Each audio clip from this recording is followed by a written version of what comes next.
Halo teman-teman semua, kembali lagi dengan saya di Kisah Channel. Sebelumnya, saya mau berterima kasih atas respon dan support teman-teman semua di video pertama saya. Respon yang saya terima dari teman-teman semua sangat baik dan positif bagi saya. Jadi saya bersemangat untuk membuat video kedua ini. Dan mohon maaf karena agak lama ya dari video pertama saya sebelumnya, karena ada beberapa urusan yang harus saya kerjakan. Semoga teman-teman sekalian menyukai video kedua saya ini, dan semoga teman-teman sekalian juga sehat selalu dan jangan lupa bahagia ya. Nah, pada kali ini saya akan membahas alur cerita dari film The Greatest Showman. The Greatest Showman merupakan sebuah film yang bergenre drama musikal. Untuk kalian yang suka dengan film bergenre musikal, pasti akan sangat menyukai film ini. Karena dari awal hingga akhir cerita, film ini menyuguhkan banyak nyanyian dan tarian. Film yang rilis pada tahun 2017 ini menceritakan tentang kisah nyata perjalanan pendiri sirkus di Amerika, yaitu Phineas Taylor Barnum.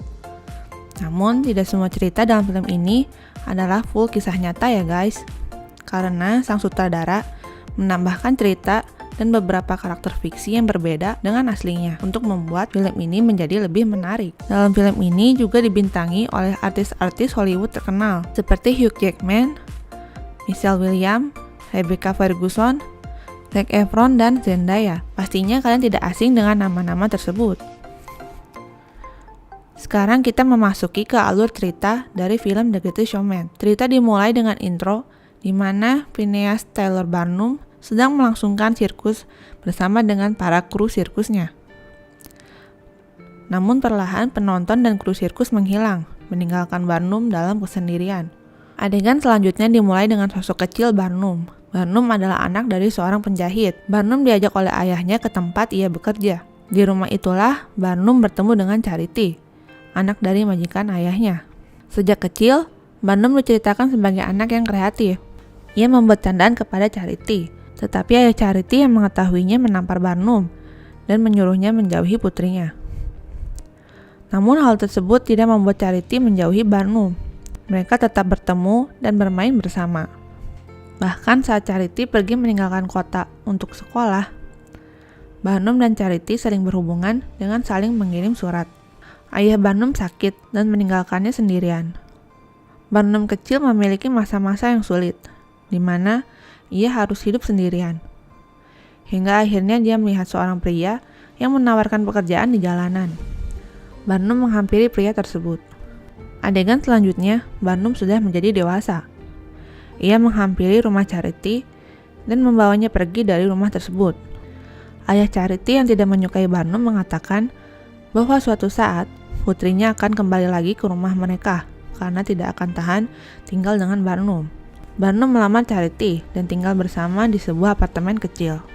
Sosok Charity di sini digambarkan sebagai seorang wanita yang menerima semua kondisi dari pria yang dicintainya. Walaupun ia adalah putri dari kalangan orang kaya, Charity tetap menerima Barnum dengan segala kekurangannya. Karena film ini bertempo cepat, sekarang diceritakan bahwa Charity sudah hamil dan memiliki anak. Barnum bekerja di sebuah perusahaan perkapalan. Ia melihat gedung yang diisi oleh orang-orang yang sedang bekerja, dan di sebelahnya adalah pemakaman. Ia merasa hidup seperti itu tidaklah menyenangkan. Ketika bosnya masuk, ia menyampaikan ide-ide yang dimilikinya. Namun naas, pada hari itu, perusahaan tempat ia bekerja bangkrut dan semua karyawan dipecat. Barnum mendapatkan akta kapal perusahaan yang tenggelam di Laut Cina Selatan. Barnum pulang dengan sedih dan melihat kondisi rumahnya yang kurang baik. Barnum menceritakan tentang pemecatannya kepada Charity. Ia menyesalkan dirinya sendiri yang tidak bisa memberikan kehidupan seperti yang dijanjikan sebelumnya kepada Charity. Charity tidak mempermasalahkan hal tersebut dan memanggil kedua putrinya. Barnum memberikan hadiah ulang tahun kepada putrinya, Caroline. Hadiah yang ia buat secara dadakan, namun berhasil membuat kedua putrinya dan istrinya kagum. Ia menyebut hadiahnya tersebut sebagai wishing machine. Barnum mengatakan alat tersebut dapat menyimpan harapan sampai harapan itu terwujud. Mereka semua pun saling menyebutkan harapannya. Pada part selanjutnya, Barnum pergi mengadakan akta penghafalan ke bank untuk mendapatkan pinjaman. Di bank, dia bertemu dengan seorang pria bertubuh pendek. Semua orang di sana melihat pria tersebut dengan tatapan aneh, termasuk Barnum. Mungkin pada zaman dahulu, hal tersebut masih belum banyak ditemui di masyarakat. Dari uang pinjaman tersebut, Barnum membuat sebuah museum yang bernama Museum Barnum. Museum ini seperti museum pada umumnya, yang menampilkan barang-barang bersejarah. Namun museum tersebut kurang menarik perhatian masyarakat. Melihat museumnya yang kurang mendapatkan pelanggan, membuat Barnum kembali berpikir. Kedua putrinya menyarankan Barnum untuk membuat sesuatu yang lebih hidup dan sensasional seperti unicorn. Namun perkataan putrinya tersebut membuat Barnum berpikir untuk membuat sesuatu yang aneh menjadi nyata. Barnum mengunjungi rumah Charles, pria bertubuh pendek yang ia temui di bank. Charles adalah pemuda berumur 22 tahun, namun memiliki tubuh seperti anak kecil. Barnum menawari Charles untuk ikut ke dalam pertunjukannya. Charles menolak tawaran tersebut karena tahu dirinya hanya akan menjadi bahan tertawaan. Barnum membujuk Charles dengan mengatakan bahwa ia akan menampilkan Charles sebagai seorang jenderal dengan seragam yang indah dilengkapi dengan senjata dan pedang. Orang-orang tidak akan menertawainya, namun akan menghormatinya. Charles pun menyetujui tawaran Barnum. Barnum mencari orang-orang unik lainnya untuk ia jadikan sebagai bintang di Barnum Museum. Ia memasang kertas pengumuman di setiap tempat. Barnum mendapatkan rekomendasi dari seorang warga. Ia menghampiri tempat yang ia cari bersama kedua putrinya. Ia mendengar suara wanita bernyanyi, lalu menghampiri wanita tersebut. Barnum melihat wanita tersebut memiliki janggut dan kumis di wajahnya, layaknya seorang pria. Wanita tersebut merasa kecil hati dengan penampilannya. Namun Barnum malah bangga dengan temuannya tersebut. Helen pun memberikan brosur pencarian orang unik kepada wanita tersebut. Semua orang yang merasa dirinya unik datang menemui Barnum. Barnum mewawancarai mereka satu persatu. Dan pertunjukan dengan bintang yang dicari Barnum pun terkumpul. Mulai dari pertunjukan trapez, manusia bertato, manusia anjing, pria terberat, hingga pria tertinggi di dunia. Barnum mempersiapkan segala pertunjukannya, mulai dari memasang brosur di kereta kuda, tembok pinggir jalan, hingga botol susu. Barnum pun mulai menjual tiket untuk pertunjukannya. Pada part ini, Barnum dan teman-teman sirkusnya akan bernyanyi. Barnum melihat masyarakat kota satu persatu memasuki pertunjukannya. Barnum memakai seragam pertunjukannya, yaitu sebagai pimpinan sirkus. Ia membantu mempersiapkan perlengkapan rekan sirkusnya. Letty, sang wanita berjanggut, sampai takut untuk menampilkan dirinya. Barnum meyakinkan Letty untuk berani menghadapi penonton yang ada. Tatapan aneh penonton membuat mereka kecil hati. Namun senyuman anak-anak membuat mereka kembali bersemangat. Charles dan kudanya menjadi pembuka dalam pertunjukan perdana tersebut.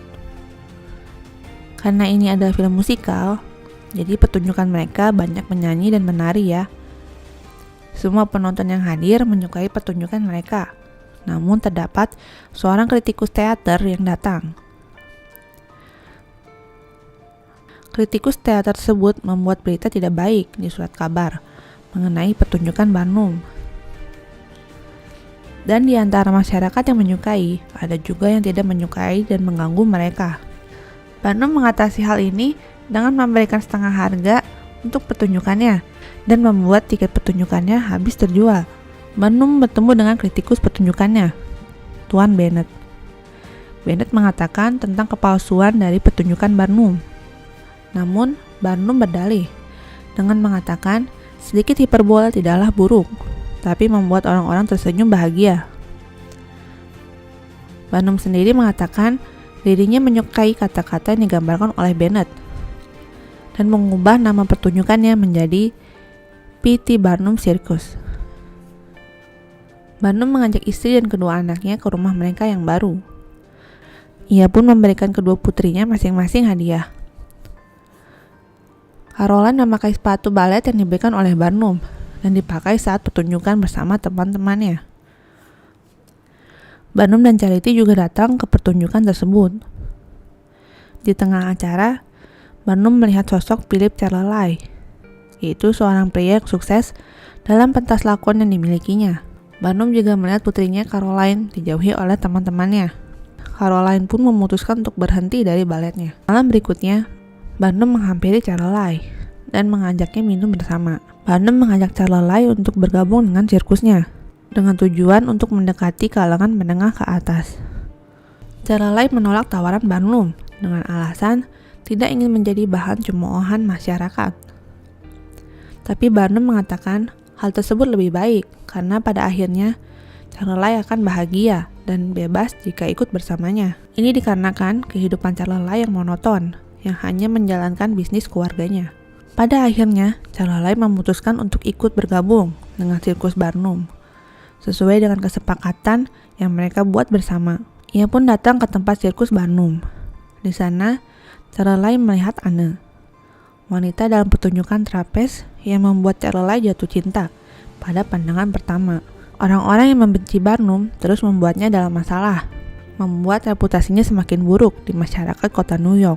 Namun Charlelai datang dengan memberikan sebuah undangan dari Ratu Inggris untuk Barnum dan rekan-rekannya dalam acara penyambutan di Buckingham Palace. Charlelai menggunakan otoritasnya untuk membuat sirkus Barnum dikenal oleh orang kerajaan. Kedatangan Barnum beserta rombongan sirkusnya membuat tamu kerajaan tidak menyukainya. Beruntungnya, sang ratu menerima kehadiran mereka dan membuat tamu ikut tertawa bersama. Di tengah acara, datang seorang wanita yang membuat Barnum tertarik. Jenny Lind, seorang penyanyi opera yang terkenal di seluruh Eropa. Barnum dan Charlelai mendekati Lind dan mengajaknya bekerja sama, membuat sebuah pertunjukan konser di Amerika. Barnum terus memujuk Lind, hingga akhirnya Lind bertanya kepada Barnum, "Kenapa aku?" Barnum menjawab pertanyaan Lind, bahwa ia selalu memperdaya penontonnya, dan untuk pertama kalinya, ia ingin memberikan sesuatu yang nyata kepada penontonnya. Alasan itu membuat Lind terpana dan menyetujuinya. Barnum menjadi pembuka dalam pertunjukan Jenny Lind, namun ia mendapat banyak cemoohan dari penonton yang didominasi oleh kalangan atas. Pertunjukan tersebut juga dihadiri oleh rombongan sirkus Barnum. Lagu yang dinyanyikan Lind ini sangat populer di Indonesia saat film ini rilis. Mungkin Anda yang belum pernah menonton tapi pernah mendengarnya ya. Lagu ini berjudul Never Enough. Selama pertunjukan, Charlelai memegang tangan Anne. Namun Charlelai melepasnya saat orang tuanya melihat mereka. Anne pun pergi meninggalkan Charlelai. Dalam pertunjukan itu juga, Charity melihat suaminya sangat terpana melihat Lind yang menyanyi. Barnum sangat terkesan dengan penampilan Lind dan merasa tujuannya telah tercapai. Pertunjukan selesai dan mereka dalam acara minum bersama. Saat itu, ayah dan ibu Charity datang. Barnum yang masih sakit hati dengan ayah Charity mengusirnya dari ruangan. Barnum juga menjadi berbeda dari biasanya. Ia tidak mengizinkan rombongan sirkusnya masuk mengikuti acara. Letty dan kawan-kawan merasa sakit hati dengan perlakuan Barnum. Mereka melewati kerumunan masyarakat kalangan atas yang kaget dengan penampilan mereka. Namun mereka tetap berjalan menghadapi tatapan orang-orang yang tidak menyukai mereka dan kembali ke pertunjukan mereka. Lagu yang dinyanyikan di part ini mengajarkan kita bahwa meski kita mendapatkan banyak cacian dan hinaan yang menjatuhkan kita harus tetap berani dan tidak perlu malu menunjukkan diri kita karena inilah diri kita. Melihat peluang dari konser Lind sebelumnya, Barnum mempertaruhkan segalanya dengan mengambil pinjaman yang besar untuk membuat tur konser Lind. Barnum pergi meninggalkan sirkusnya kepada Charlelai. Di sisi lain, Charlelai menemui Anne untuk pergi nonton teater bersama. Namun mereka bertemu dengan orang tua Charlelai. Orang tua Charlelai pun menghina Anne yang merupakan orang biasa. Charlelai meninggalkan orang tuanya dan menemui Anne. Anne merasa terluka dengan perlakuan orang tua Charlelai. Namun Charlelai tetap tidak menyerah memperjuangkan Anne. Sebenarnya Anne juga menyukai Charlelai. Namun dia merasakan adanya tembok yang menghalangi mereka, sehingga ia memilih meninggalkan Charlelai. Charity berusaha menyadarkan Barnum dari sifatnya yang mulai berubah, namun tidak berhasil. Barnum tetap pergi bersama Lind dan meninggalkan keluarganya. Barnum tidak dapat menghadiri pertunjukan ballet Caroline, namun dia bertepuk tangan untuk pertunjukan Jenny Lind. Di saat sirkusnya dilempari kotoran, Barnum berada bersama Lind yang mendapatkan lemparan bunga dari penonton. Tur konser Lind pun sukses. Lind sendiri tertarik dengan Barnum sehingga ia menyetujui tur ini. Namun Barnum tidak membalas perasaannya dan mengatakan akan meninggalkan Lind menyelesaikan turnya sendirian. Lind merasa dirinya hanya diperalat oleh Barnum. Ia pun mengundurkan diri walaupun tur belum selesai. Barnum yang berusaha membujuknya pun tidak berhasil. Di konser terakhir, Lind bernyanyi dalam keadaan menangis. Sebagai tanda perpisahan, Lin memberikan kecupan perpisahan kepada Barnum. Di sirkus, Tearlai mendapatkan masalah dari sekelompok orang yang tidak menyukai sirkus Barnum. WD yang tidak dapat menahan emosi memukul salah satu dari mereka. Keributan pun terjadi, sampai akhirnya salah satu dari mereka membakar gedung sirkus Barnum. Barnum yang baru sampai dari kepulangannya mendengar kebakaran yang terjadi di gedung sirkusnya. Api telah membakar seluruh gedung sirkus. Semua anggota sirkus pun telah mengevakuasi diri. Namun, Tearlai tidak dapat menemukan Anne. Ia langsung masuk ke dalam kobaran api. Namun, Anne muncul dari pintu samping. Tanpa pikir panjang, Barnum langsung masuk untuk menyelamatkan Tearlai. Ia pun berhasil membawa Tearlai yang pingsan karena terbakar. Anne yang merasakan perjuangan Tearlai menemaninya di rumah sakit. Barnum telah kehilangan gedung sirkusnya. Bennett datang menemui Barnum dan bersimpati atas yang telah terjadi pada diri Barnum. Bennett juga memberitahukan kabar mengenai Lin yang berhenti dari turnya dan menunjukkan surat kabar yang berisi tentang skandal Barnum. Barnum segera menemui Charity. Charity pergi meninggalkan rumah karena bank telah menyita rumah mereka. Barnum mencegahnya, namun Charity kecewa dengan Barnum yang tidak memberitahunya soal Barnum yang mengajukan pinjaman untuk konser Lin. Barnum menyesali perbuatannya. Anggota sirkus satu persatu datang menghampiri Barnum. Mereka kecewa dengan Barnum yang tidak memahami mereka, bahwa Barnumlah yang telah membuat mereka berani keluar dari persembunyian mereka dan berani untuk menghadapi orang-orang. Mereka juga menganggap sirkus tersebut sebagai sebuah keluarga.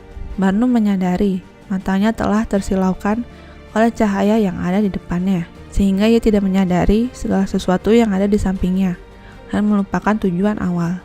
Anggota sirkus menemani keputusasaan Barnum dan sirkus tersebut terasa hidup kembali, walau mereka tidak memiliki tempat. Kala itu, Barnum berlari menuju rumah orang tua Charity untuk membawa Charity dan kedua anaknya kembali. Di sisi lain, setelah melihat kesungguhan hati Tearlai, Anne akhirnya menerima perasaan Tearlai. Barnum sampai di rumah orang tua Charity dan kedua anaknya memberitahukan di mana ibunya berada. Barnum menemui Charity di pinggir pantai. Barnum mengatakan bahwa ia hanya ingin menjadi lebih baik dari sebelumnya. Namun, Charity tidak menginginkan apapun. Yang ia inginkan hanyalah pria yang dicintainya. Barnum dan anggota sirkus lainnya berada di gedung sirkus yang terbakar. Barnum mengatakan bank telah menolak dirinya dan meminta maaf kepada semua anggota. Tearlai berkata kepada Barnum, sebelumnya ia memiliki segalanya. Namun setelah bertemu Barnum, ia kehilangan semuanya. Tetapi semua tergantikan dengan persahabatan, cinta dan pekerjaan yang ia sukai. Barnum telah memberikan kebahagiaan kepada mereka semua. Tearlai memberikan uang yang ia miliki dari 10% keuntungan yang telah mereka sepakati sebelumnya. Barnum menerima niat baik Tearlai tersebut. Namun, uang tersebut tidak cukup untuk membeli gedung.